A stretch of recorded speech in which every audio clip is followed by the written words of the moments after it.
Hello and welcome back to Send Me Some Stuff, episode number 22. 22? I'm feeling 22. It's been a... You love the number 22. Do I really? Why do I love the number 22? What reminds you of 22? 22. And Tuesdays. Yes, Jaden and I's favorite place to get lunch on Tuesdays is Tumble 22 here in Austin. Good, great fried chicken restaurant. Yeah. Not sponsored. Not yet. Not sponsored. Not yet. If they want it. If they need a professional spokesman and I'll get free food for life, they know where to find me. They send me some stuff right here. Yeah. Well, episode 22, I can't believe we're on episode 22. Yeah. But we're talking about a lot of interesting stuff today. We got the election fallout, all sorts of craziness after the election on, Tuesday. Stuff in New York, Virginia, California, and here in Texas. All sorts of different things happening. Then we're going to run through some of the shakeups with the shutdown. There's been some interesting things, stuff we've written about even here at the Texan. So we'll cover that. And then we'll devote some time at the end to talk about the Heritage Foundation, Tucker Carlson, and the whole dust up there. It's kind of, if you're any sort of person online, you're aware of what's been going on there. And so, yeah, if you follow the online discourse around politics, you already know what we're talking about. Yeah, there's lots of heat there. So we'll talk about that a little bit. But just today, while we were rolling into the office, we got a big announcement that longtime California Congresswoman Nancy Pelosi, she's retiring. She's retiring from Congress. I believe it's been 30. I think she's going to serve a total of 38 years, if I recall correctly. Former Speaker of the House. So she is a absolute force in the Democratic Party. She has been the face of the Democratic Congressional Coalition, and she's had a long career, storied career, all sorts of things. Almost 4 decades. Yeah, so it really is going to be interesting to see who is going to replace her in Congress, because this sort of gets into a little bit to our election conversation, because Pelosi she's been in Congress for 4 decades. She's kind of part of this old guard, and she held a lot of power.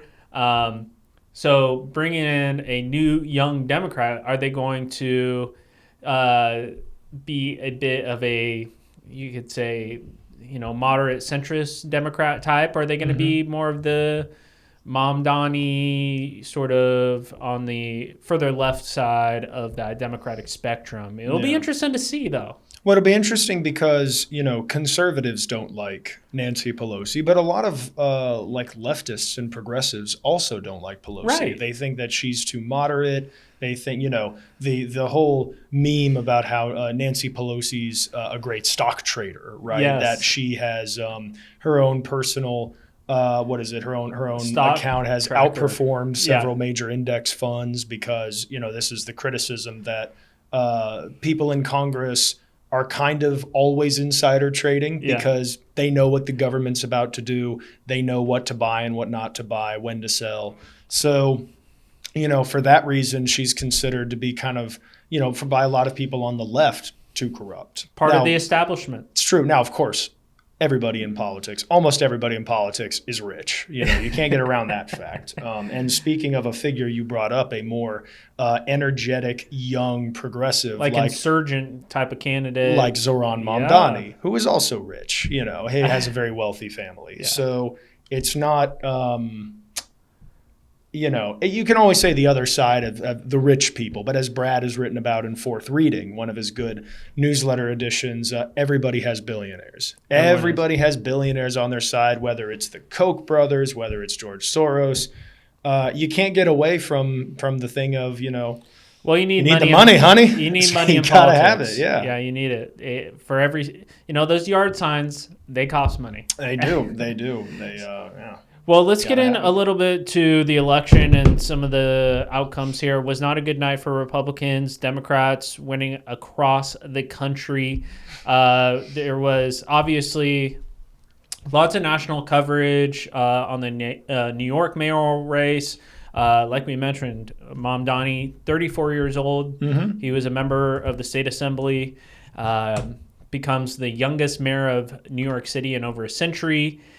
He won by securing 50.3% of the vote. Sliwa, 7%. People thought Cuomo was going to have possibly a bit of a surge at the end. Didn't come to fruition. Another race people were keeping an eye on was the Virginia mayoral race. The Attorney General's race? Well, the gubernatorial? My bad. The gubernatorial race. Thanks for correcting me on that. Yeah, no problem. The gubernatorial race. Again, Democrat won there, and then also, like you mentioned, the AG race. Jay Jones, despite those text messages, still won. But there was some other. The text messages being where he, sort of fantasized about shooting certain Republican politicians in Virginia and their children. Yeah. Yes.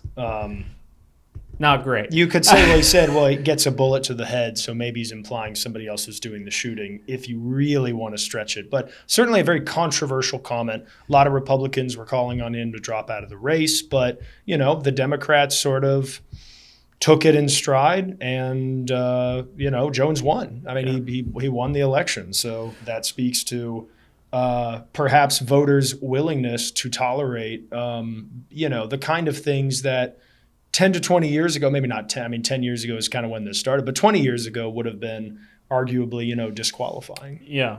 Well, in New Jersey, a Democrat won. Mm-hmm. In Georgia, Democrats won 2 statewide seats. Public Service Commission. In Pennsylvania, Democrats retained all 3 incumbent seats on the state Supreme Court. Mm-hmm. California's Prop 50 passed. Mm-hmm. So some really big things happening in this election November 4th. We talked a bit about what happened locally and across the state on our weekly roundup. Mm-hmm. That'll be live.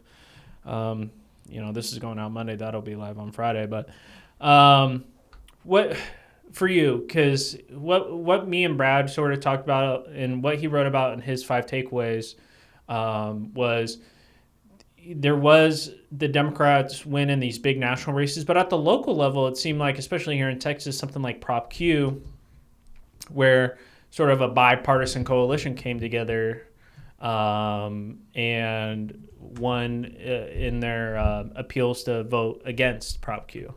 So maybe what's your big takeaway from this past election? Do you have anything? The big takeaway? Yeah, what is the sort of... well, certainly something with Prop Q, I think what it should show, because as you said, with Proposition Q, the city of Austin wanted to levy a new property tax rate hike in order to cover a shortfall in the city's budget, and also one of the biggest things that it was advertised for was to raise funding for homeless services in the city.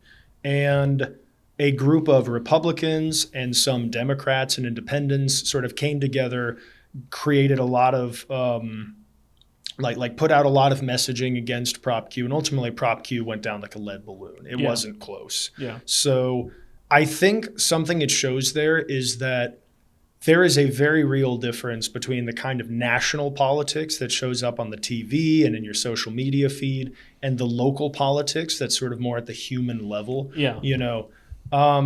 A lot of people don't know what's going on in their own backyard. A lot of Austinites probably didn't know what Proposition Q was. A lot of people don't pay that much attention to the more local politics, which is interesting because, of course, that's the one that actually affects you the most. Yeah.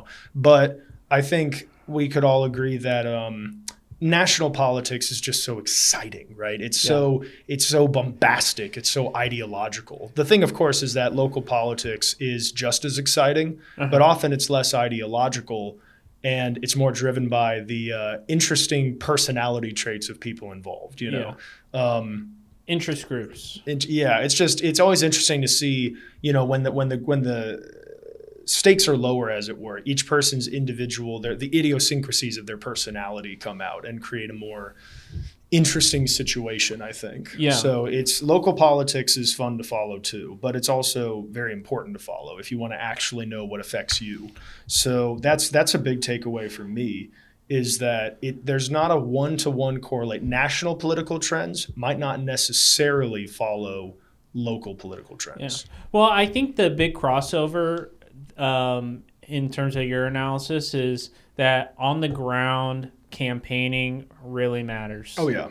Where we can look at a campaign like Zoran Mamdani, and he really generated a lot of energy with not just his social media campaign, but a lot of the things that I saw was him actually being out in the community, talking with people, really speaking to the issues there. And you know who else did that? What? You know who else did that in the New York mayoral election was Curtis Sliwa. Well, I'm saying the partisan makeup of New York was not favorable to Republicans there. No. But as opposed to someone like Cuomo in that same race, didn't run the same type of campaign that Mamdani did. But the reason why I say there's the crossover with your analysis is when we look at something like Prop Q, lots of billboards, lots of yard signs, lots of on the ground activation by the types of activists that were really fired up about that issue. And so I think that sort of highlights where if you really care about an issue, you have to actually go talk to the people about it. Like social media campaigns, you know, I think Brad wrote about this as well with like the bots, right? Like social media is real life in some sense, and then in another, it's not at all. Yeah. And so you kind of have to strike a proper balance on those two things between generating energy online, getting that engagement, but also getting actual real world engagement from voters. But I want to talk a little bit more about some of the outcomes in terms of the exit polling in New York, because I think that's interesting, especially since there was so much made about Mamdani's ascension and then now his victory in the New York mayoral race. He ran as a Democratic Socialist. He was not shy about sharing some of those views. His proposals, government-run grocery stores, fast and free buses, freezing the rent. But those something I mentioned on our weekly roundup is he was hitting on a topic of affordability. And I think that really resonated with people. And you can see that in the exit polling here. Young voters, about 70% of voters under 45 supported Mamdani. A strong backing from those under 50 and first-time voters. He garnered major support from black voters, Latino voters, as well as one-third of Jewish voters, mainly younger Jewish voters, showing a coalition of a bunch of different minority groups. College-educated progressives. Mamdani was favored by college-educated voters in Brooklyn and Queens neighborhoods. Immigrants resonated with his message as well. So, you know, he won a majority. He won a wide coalition of a racially diverse electorate, but also trending younger and trending more educated. It's interesting for me because if you compare that to the Virginia governor race, because there it was a much more moderate candidate. What's her name? Steinberg? Are you thinking of the Democrat who won the Virginia? Yeah. Spanberger.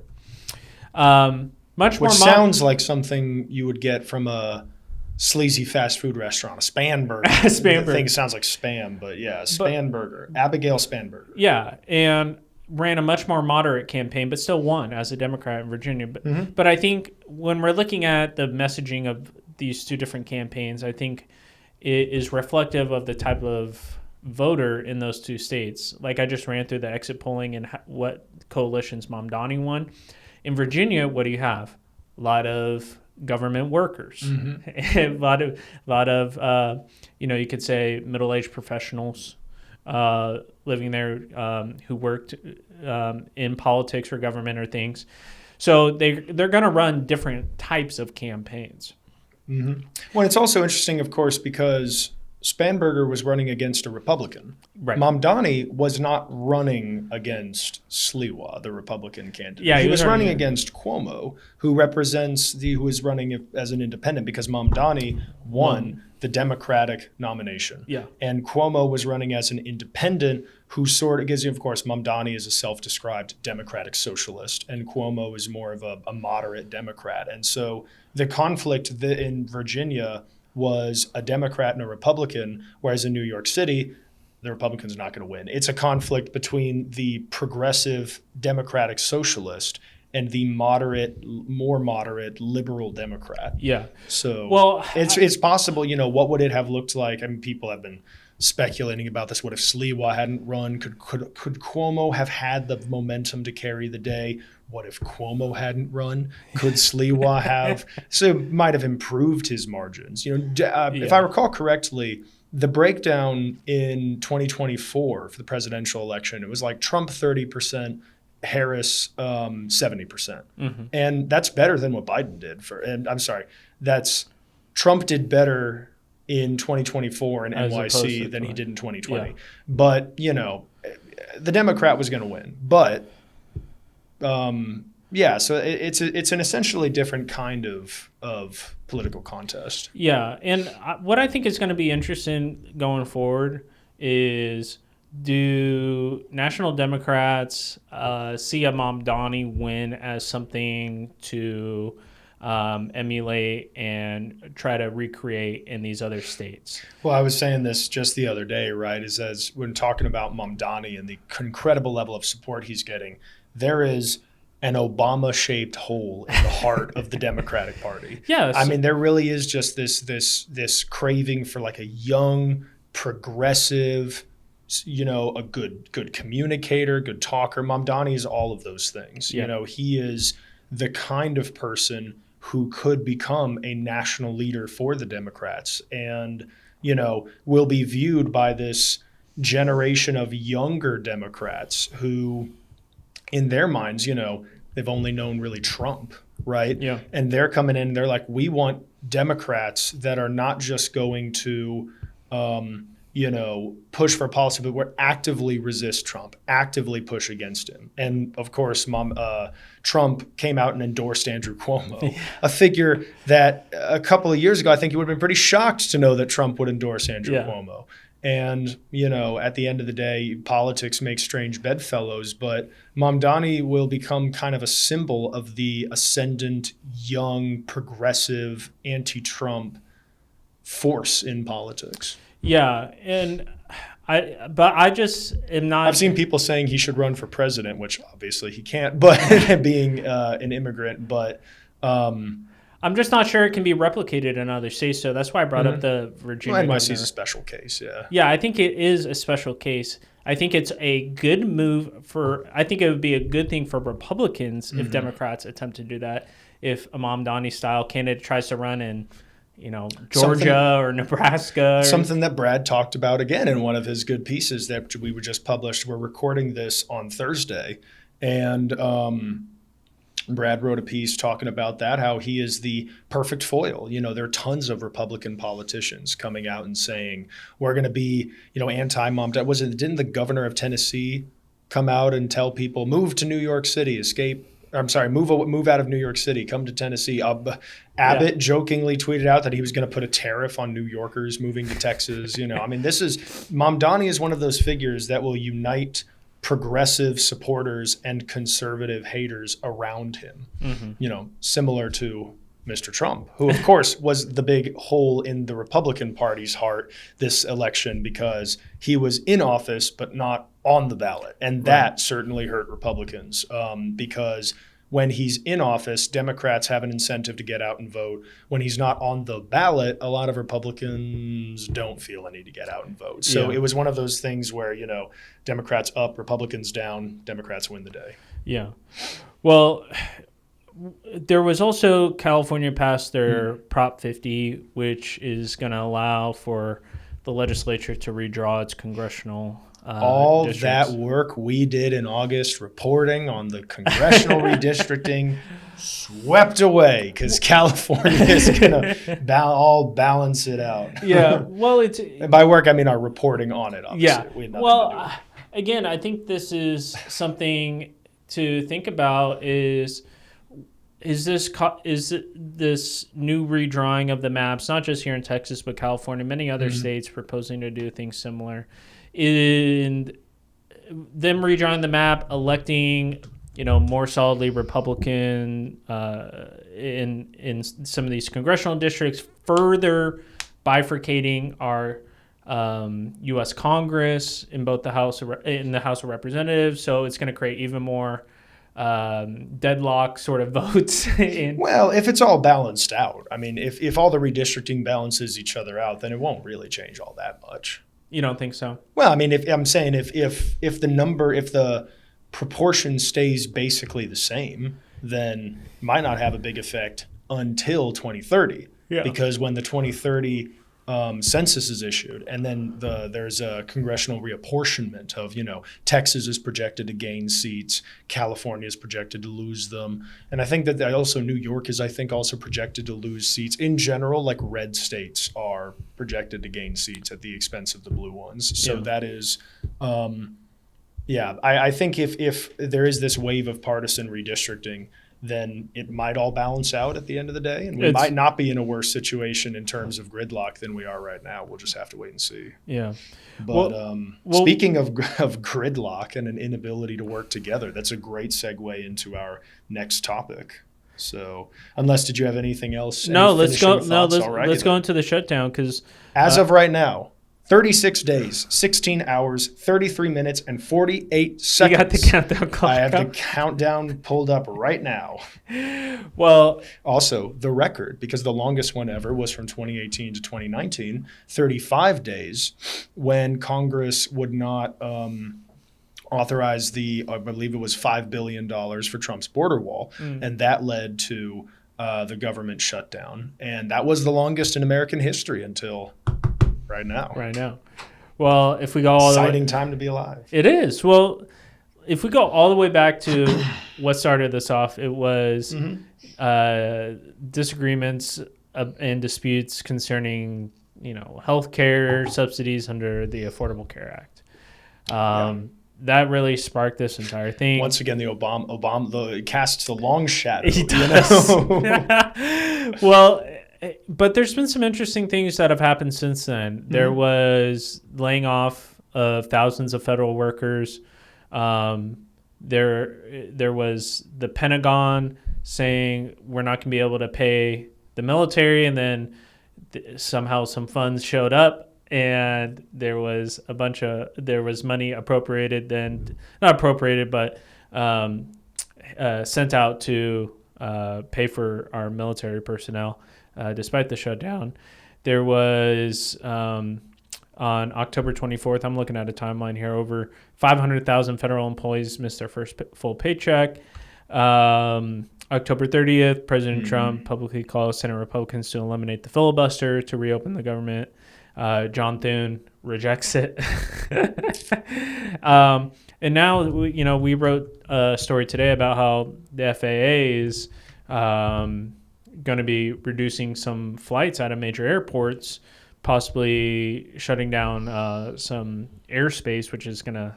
I believe they said there's going to be a 10% reduction in flights at the top 40 airports, which will mean thousands of flights. Well, that's going to become kind of a problem as we go into the holidays. I don't know if you've noticed this, but it's November. And if this continues into Thanksgiving, it will be... And I was about to say it will be one of the most disruptive things to happen to an American holiday season, but honestly, it will probably be second to COVID in terms of one of the most disruptive things. Americans cannot fly to see family for the holidays. Yeah. Well, and then there was also the rollback of SNAP benefits. Yes, that's the other. Well, yes, that is, of course, the other big thing. That's the other, even our more severe thing is the fact that, SNAP benefits are just not showing up. And I believe the Senate did reject a specific deal, was it, that would have solely continued? Oh, no, what I'm saying, there's the debate over, Trump, there's federal emergency funding set aside for SNAP. And the Democrats were saying that Trump has the authority to do that and release this federal funding and continue funding SNAP. Trump's argument and his lawyers are saying, no, we can't do this. I believe they're saying it doesn't apply in this situation. A federal judge recently just ordered Trump to do it, and Trump's saying we're not going to do that. Yeah. So a bit of a, the judge has made her decision, now let her enforce it decision. Right. So that's, it's, well, do you see and of course the healthcare premiums are already on the rise because those subsidies have expired. So the shutdown is going to become increasingly punishing as time goes on. I have a good friend who works for a federal judge who is just not getting paid right now, and he and his coworkers are like, well, to tie in this shutdown topic and the elections topic, do you think the shutdown had an effect on the elections this past week? Maybe. I mean, the problem here is I think Democrats are generally going to view it as the Republicans' fault, and Republicans are generally going to view it as the Democrats' fault. I know that some Democrats have come, like John Fetterman, I believe, came out and said we need to work with the Republicans to end this shutdown. Yeah. But the thing about a shutdown is, technically speaking, it is both sides' fault. If one side caved, the shutdown would end. So obviously, then both sides can blame each other for it. The problem here with this particular shutdown, and I'm going to get back to your question, but the problem with this particular shutdown is that the Democrats have to make a show of force against Donald Trump and have to say, we are drawing a line in the sand. You're not a king. You're not omnipotent. And actually, you have to answer to us now. It's a staring contest. Yep. The Democrats are saying, you have to blink.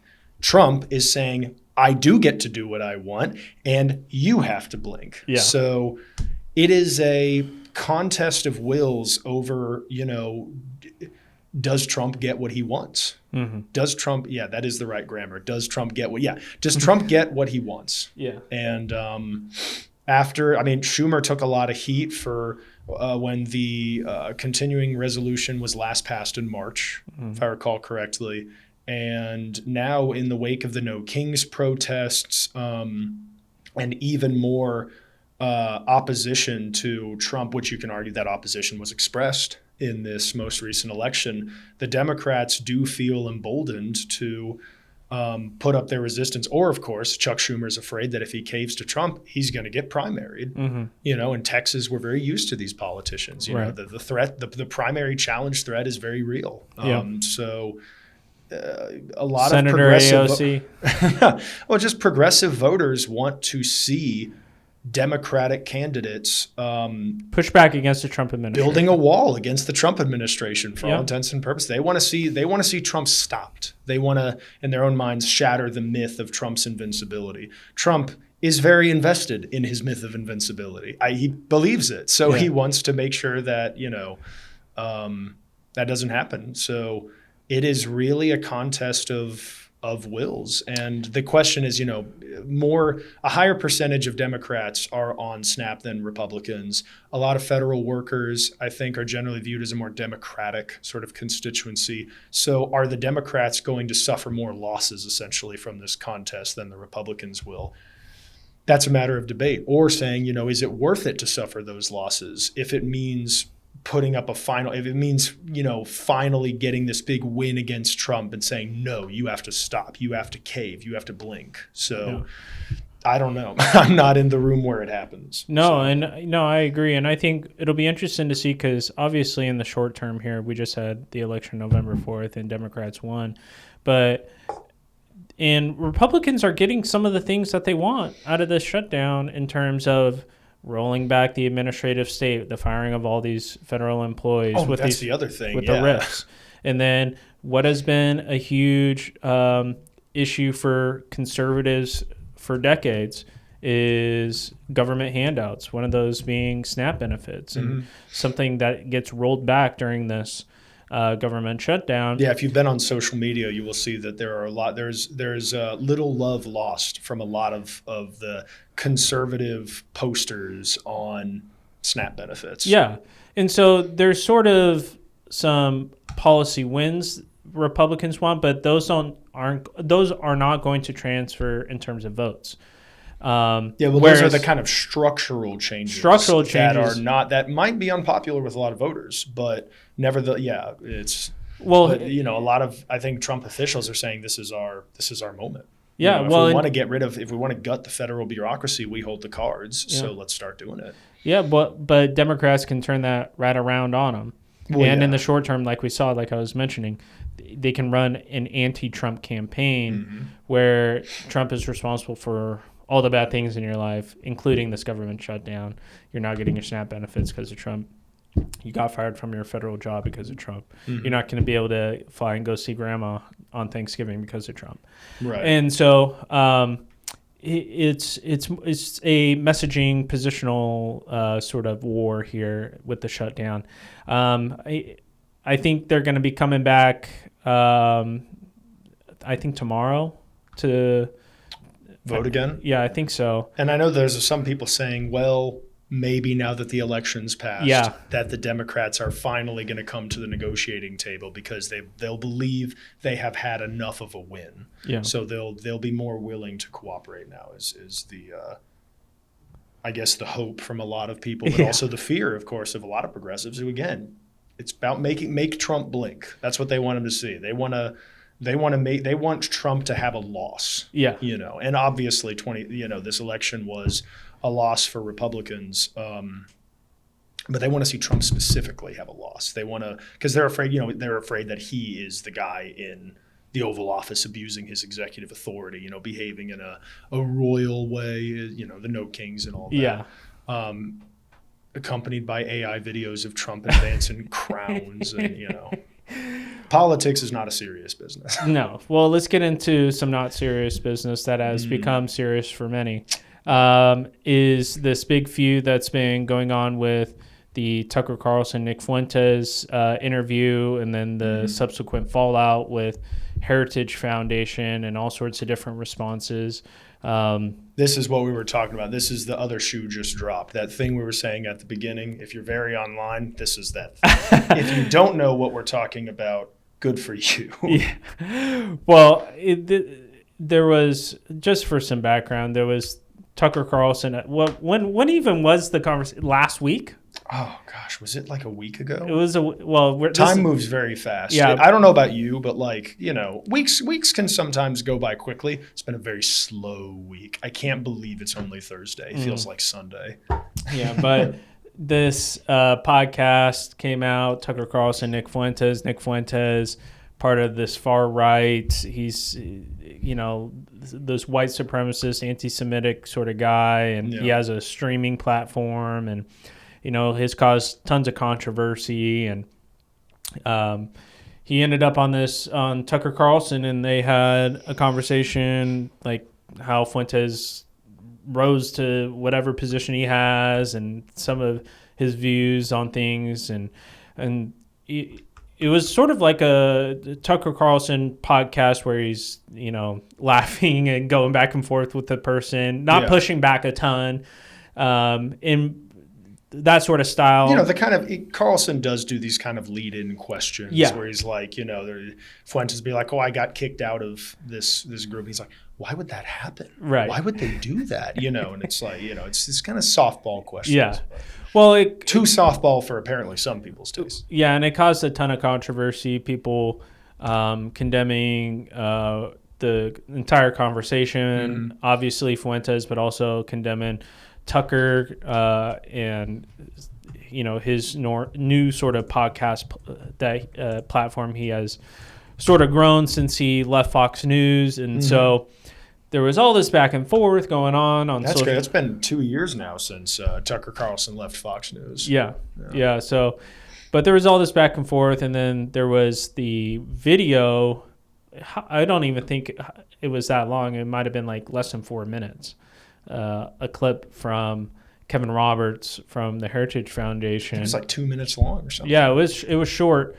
Sort of defending Carlson and saying there are critics that are part of a, quote, venomous coalition attempting to cancel him. And he was sort of making an argument where, you can criticize without being anti-Semitic, but then people criticize Israel. Yeah. Because of course this is what this all hinges on. Yeah. Is the United States' foreign policy that is dedicated to helping Israel protect its national sovereignty. That and just generally the U.S. projecting power into the Middle East. That is kind of what this all revolves around. Yeah. So, and Carlson has been a critic of that involvement between the United States and Israel, and generally of the American-led sort of the American-led world order, right? Yeah, just the expansionist sort of ideas. Yeah, he's been interventionist. He interviewed Vladimir Putin, for example. He has spoken to. I'm sorry. He did interview Putin, right? And he also interviewed the president of Iran too. He's. Am I right? I'm pretty sure he did interview the president of Iran. It's funny when you type in Tucker, of course, everybody knows there's only one Tucker. Yeah, he interviewed president of Iran. Oh, okay. Masoud Pezeshkian. I know I mispronounced that, but Tucker Carlson is very much a skeptic of all mainstream American foreign policy. Yeah. And he's very willing to talk to non-mainstream people. And Nick Fuentes is very non-mainstream. Right. So after the Kevin Roberts video came out, there was backlash against what he said. And remind me what exactly it was he was saying. What was the thrust of his video? Because people were saying we shouldn't cancel Tucker Carlson, saying there was a, quote, venomous coalition attempting to cancel him. Because people were saying that Heritage needed to disavow Carlson. Heritage specifically needed to cut Carlson off because Carlson associated with Fuentes. Yeah, and then there was leaked videos and things from inside the Heritage Foundation, all sorts of different comments about how there's a growing sentiment of people who are skeptical of America's involvement with Israel, and that should be condemned as well. And then there was, again, some all-staff meeting where Kevin Roberts admitted that it was a mistake, and then there's been it's been a whole controversy here. Again, about a week. Just about a week. About a week. And so, there's these big divisions that are occurring within what you could call the conservative movement. Someone like Ben Shapiro released an entire episode dedicated to condemning a lot of the stuff Fuentes said, a lot of stuff Tucker has said. Right. It was basically just a clip show of the worst things, because Fuentes is an independent streamer. Yeah. He can say basically whatever he wants, and he says some pretty heinous things. And Shapiro obviously clipped all those and showed them, and then Carlson also criticized him for having a anti-American foreign policy, for talking to all these considered historically enemies of the United States. Yeah. Well, this was something we were talking about, where this seemed to occupy so much of our time over this past week. We were talking about this in the office, chatting about it. I'm sure you're talking about it with your friends too. Hard to avoid. Yeah. It's been hard to avoid if you're in the media or you're following conservative politics, Republican politics. This has really sucked up a lot of the air. But do you think this matters to the average person? Well, the average person doesn't know who Kevin Roberts is. The average person doesn't know what the Heritage Foundation is. The average person probably knows who Ben Shapiro and Tucker Carlson are. Yeah. And maybe now they know about Nick Fuentes. But certainly people know about individual figures easier than they know about organizations. For example, as many people know about Kevin Roberts, probably 2 or 3 times as many know who Zohran Mamdani is, simply because he got so much airtime. Yeah. So much, it's. I think the thing about politics nowadays is, in the social media era, it's much more individualist than it used to be. With social, this was Trump's like sort of great innovation, right? Obama did use social media, but it was still a bit, so when corporations and politicians used it before, it was a bit more polished, a bit more respectable, Yeah. Whereas Trump was just like, riffing. Said anything just anything that popped into his head. He's like, I don't like this person. They're ugly. He just didn't care. And it was that kind of authenticity resonated with a lot of people who were like, they're really, the joke had existed for a while of a politician you get a beer with. But how about a politician who you would retweet him because you thought it was funny, And yeah, that individualism in politics, I think, extends to political figures and news, of course. People know who Tucker Carlson. There's a lot of people who consume these political podcasters, these streamers.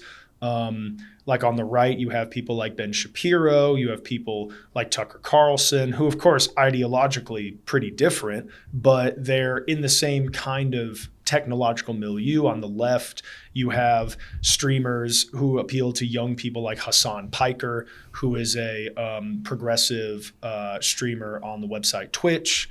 You have, just people, but the Young Turks, right? But institutional trust is down, but trust in individuals is up. And so even if the average person, I will say, probably does not know who Kevin Roberts is. Yeah. But they probably know Tucker Carlson and Ben Shapiro. And then now they might know Nick Fuentes. Yeah. Well, and I think what's interesting too with how Ben Shapiro organized that episode is through clips. And I think what's interesting just generally is that's much of how we digest our news just broadly as well, is through clips. Whether it be a Twitter post or a TikTok video or even a mainstream news Fox News hit, right? You get 2-3 minutes to say your piece and then you move on. Yeah, how many people criticize, for example, how many people have talked about somebody like Zohran Mamdani or Tucker Carlson, but haven't heard their voice. Well, they've heard what other people have said about what other people have said about them. The thing about social media, you can argue journalism itself you can argue it's all a rumor mill, but social media is only a rumor mill. Yeah. At the end of the day, it really is just, I heard it from a friend of a friend of a friend of a friend. Well, and I think it might, going back to talking about these possible broad changes with the Democratic Party in terms of like Mamdani style candidates, but also now with the right is how you just mentioned people consuming, like I was bringing up the clips. That's how people understand news. It's essentially hearing information about someone second or third or fourth hand, right? You got to, that's the thing. Never believe anything you see on the internet just because somebody said it.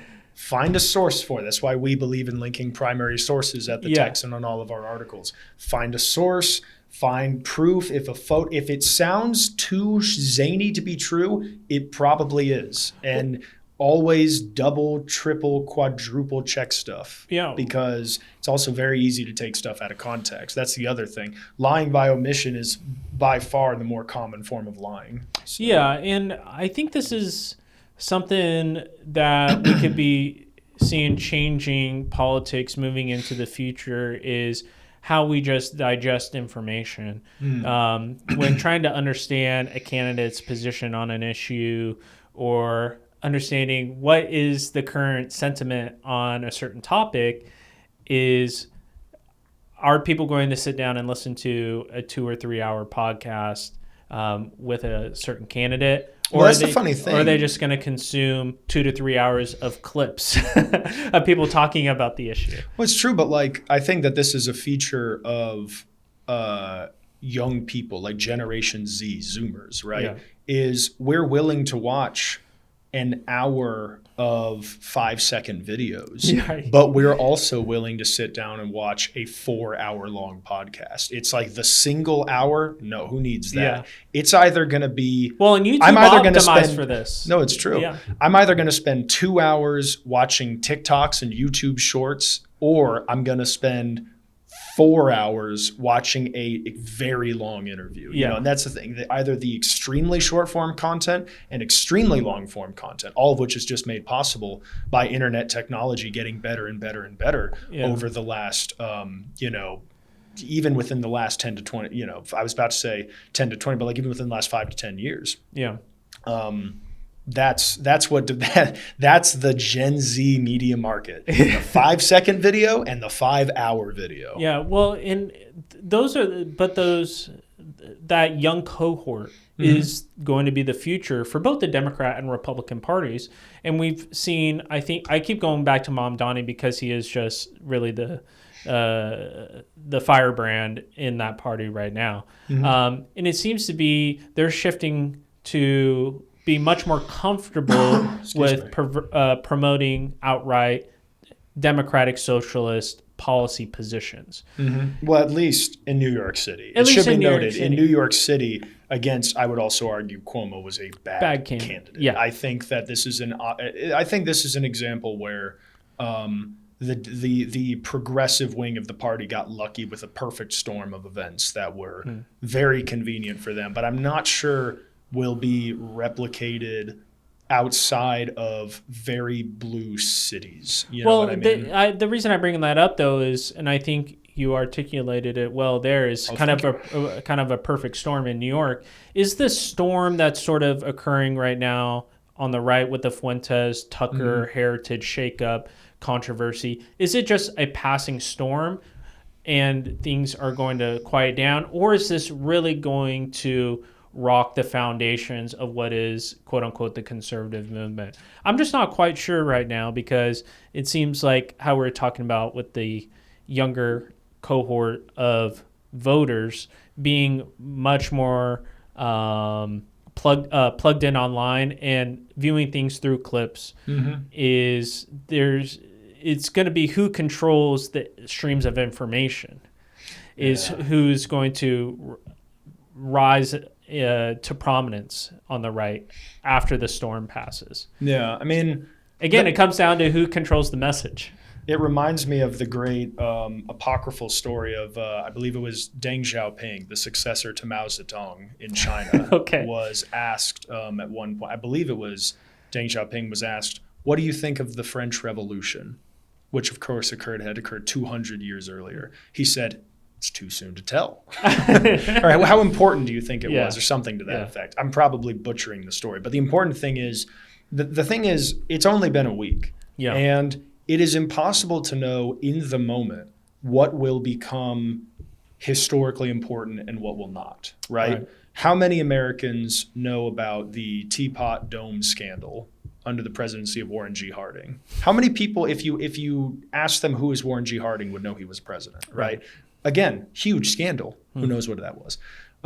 You don't know what's going to be historically significant until after the fact, because like the present becomes the past, and then the past, But the past arrives from the future. But that's the thing. The history is written in the future because only when you look back will you decide, well, here is what was important and here is what was not.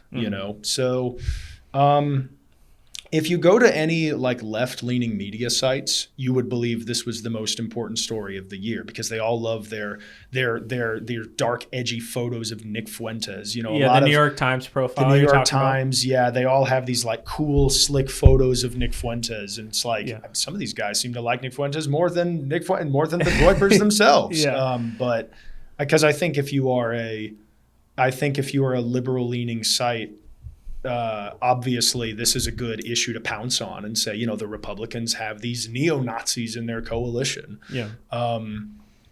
It's one of those things that a lot of conservatives want to talk about, like Ben Shapiro, who wants any kind of anti-Israel or anti-Semitic opinions.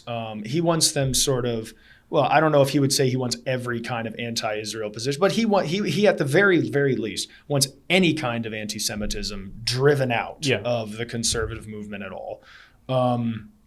You have conservatives who don't want to, who feel like they're afraid of turning away these more radical voters, or the more radical young people who they think can be brought into the fold. Mm-hmm. You know, they're saying, well, this is the product of a media environment that rewards controversy and what they view as an unreasonably pro-Israel foreign policy position in mainstream conservatism. They say, but we can bring those people into the front. But of course, that's a divide within the GOP. Right. On the liberal side, you want to push Nick Fuentes, because it obviously, you want to paint your political opponents as neo-Nazis. Yeah. So it's a very old strategy at this point. Yeah, and on both sides. Yeah, it's going to be something that I was asking about, is this just a passing storm? I'm not sure it is. I think this is something that the GOP is going to have to grapple with. And I really don't think they're quite prepared for it, especially once Trump leaves office. How Trump is sort of the figurehead of the entire party. What he says sort of goes. And this is an issue we've talked about a lot, is what will the post-Trump America look like? Because we've been living in Trump's America now for about 10 years. It's been a long time. Well, and so I think there is going to be space on the right for new or changing or old opinions ascending again, or new ones coming in. I think this battleground of ideas, not just on the question of U.S. involvement with Israel. I think a lot of different positions, even in terms of, we didn't even get into the tariffs conversation and that being challenged at the U.S. Supreme Court. That's another podcast in itself. I think there's a lot of different positions that are going to be challenged, and is it going to be one person who steps in for Trump to be that figurehead and say, this is the way we're going to go moving forward? Or is it going to be a battle of different coalitions where they have to come to peace with things, where Trump was able to bring them together, whether it be Maha or whatever it is. The foreign policy skeptics, the libertarian Bitcoin maximalists. Every kind of, as we've talked about, any kind of anti-institutional belief, right? Trump's like, come on board. There's room for you on my side. Well, that's why I think there's going to have to be. If he himself is gone, what will happen? Are you doing the Trump dance right there? Well, I think there's going to have to be someone who ascends to be the new figurehead in order to keep this coalition going. If it doesn't, it's going to sort of fall apart, and the GOP is going to, rescind from their national dominance under Trump. So it'll be interesting to see. I think this is just the first issue that's being thrown out there to see where people are going to be aligning on it. The next thing could be tariffs. The next thing could be China. The next thing could be U.S. Data centers and things of that nature. AI in general could become an even much bigger technological problem. There's already the concerns over employment and the total lack of new entry-level jobs in software. So and U.S. debt and how to handle that. Yeah. So lots of questions that need to be answered on the right, and how they're going to, or is there always going to be constant infighting? But like all good questions, it's too soon to tell. Too soon to tell. Well, it's been real, Cameron. It's been real. I think, if you enjoyed this podcast, please leave us a like or a comment on YouTube. Like us wherever you get podcasts. It's always good to take a deep dive into these kind of topics. And if you have anything interesting you find, you can send us some stuff at editor@thetexan.news. So thank you very much for listening, and we'll catch you all next time.